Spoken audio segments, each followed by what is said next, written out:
Welcome back to our Wealthy Mindset, where we talk about all things money, mindset, and business. It's your host, Cindy, your financial bestie and fractional CFO. And today's episode, we're going to be talking about savings. I know.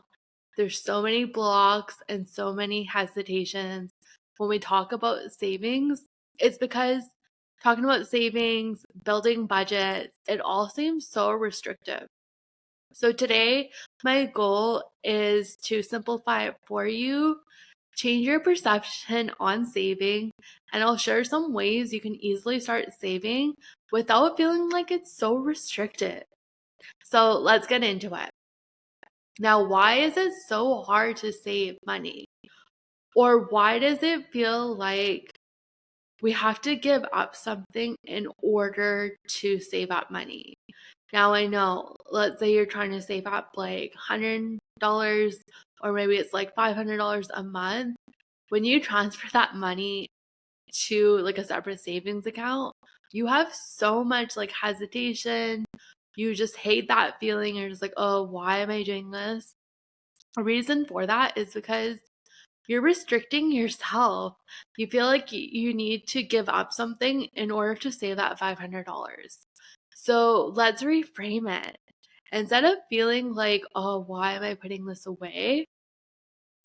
Have a direction for where that money needs to go. So let's say you want to plan for a vacation. Well, that's great. Set up like a vacation saving fund.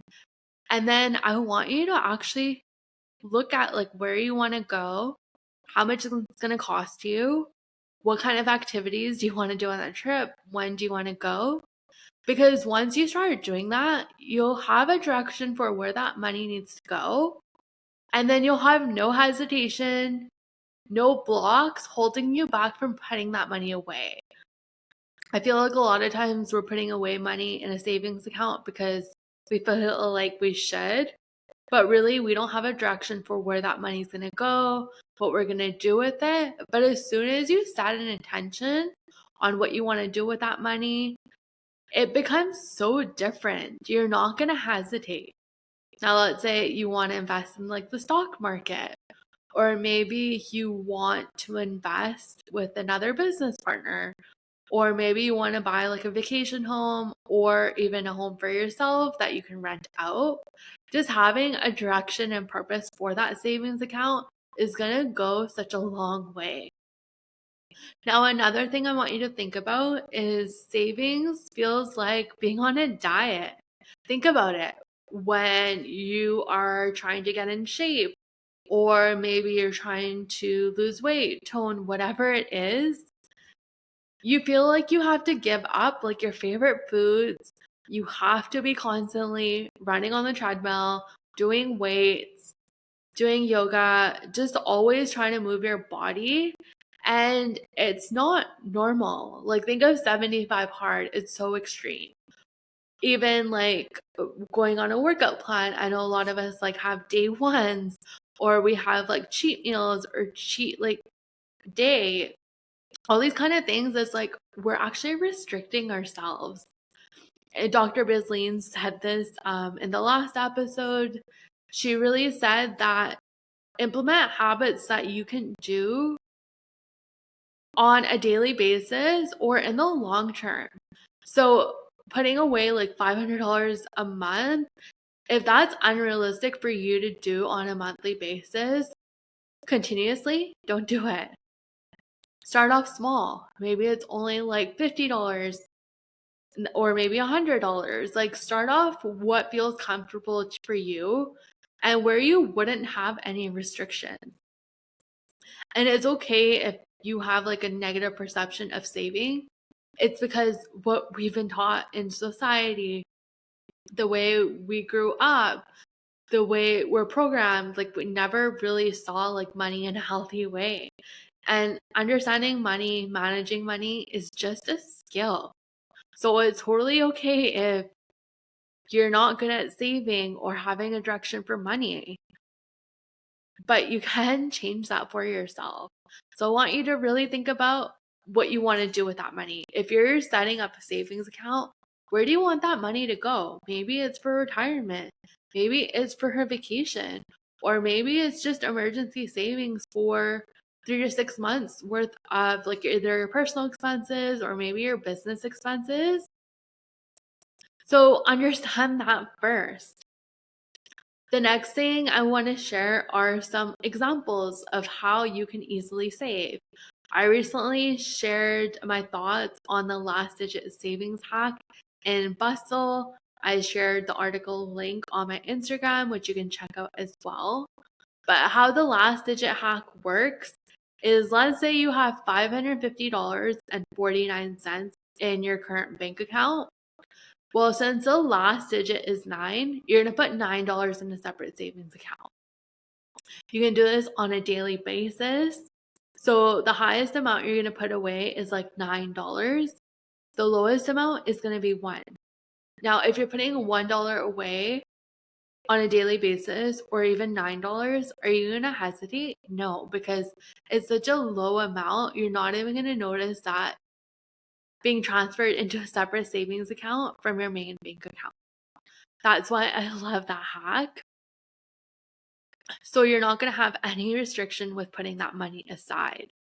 Now, if you do this on a daily basis for a good year, you're going to save at least $1,400 for the year without even realizing it. How amazing is that? And then being able to use that on like your next vacation, or maybe you want to buy something. Like, imagine how good that's going to feel for you. Another thing you could try is on a monthly basis. Let's say it's like July 13th right now. So you're going to put away $13. And then July 14th, you'll put away $14. And you're going to do this like every single day for the month. So the highest amount you're going to put away is like $31. That's it. And then you restart the next month. So August 1st, you're going to put away $1.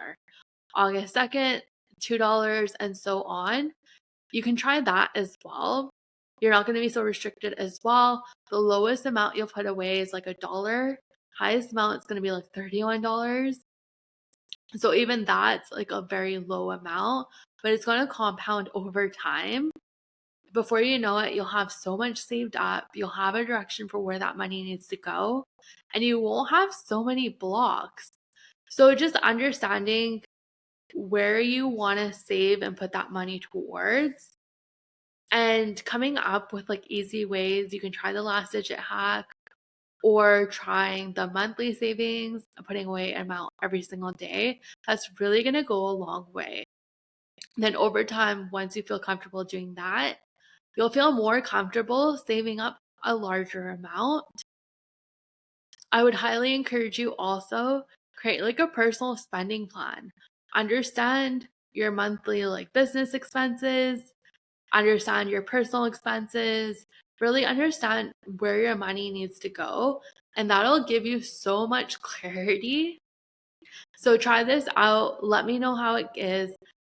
I also want you to know that you're going to have hesitations and blocks when you do this, but over time, it's going to get easier. You'll also become more comfortable looking at your bank account every single day. And by day 30, you'll be like, oh my gosh, like, how did I save all this money without even realizing it? Now, you don't have to give up your $6 lattes, because nobody got rich by just saving $6. Like, you don't need to give up your Starbucks run or your local coffee shops. Like, you don't have to give up anything. It's just finding little ways that you can start saving without feeling like you're so restricted. Because if you're restricting yourself, you're gonna like just like binge start swiping your credit card, spending money, and doing all these things. Like, think of like going on a diet and then all of a sudden you eat your favorite like cheat meal, and then like it's been days before you had a vegetable. So the same thing applies to your money as well. So we want to build good sustainable habits that you can maintain in the long term. So try out these savings hacks. Also, just journal what thoughts are coming up for you as you start opening your bank account, you're putting money away. just understand what's coming up for you and understanding that's totally normal. But the awareness piece is key and just getting clarity. So that's it for today's episode. If you found this helpful, share it with a friend who also needs to hear it. This podcast is growing organically. I don't run any ads or do anything. So the more you share it, the more women I can support and change their relationship with money. I'll see you next time.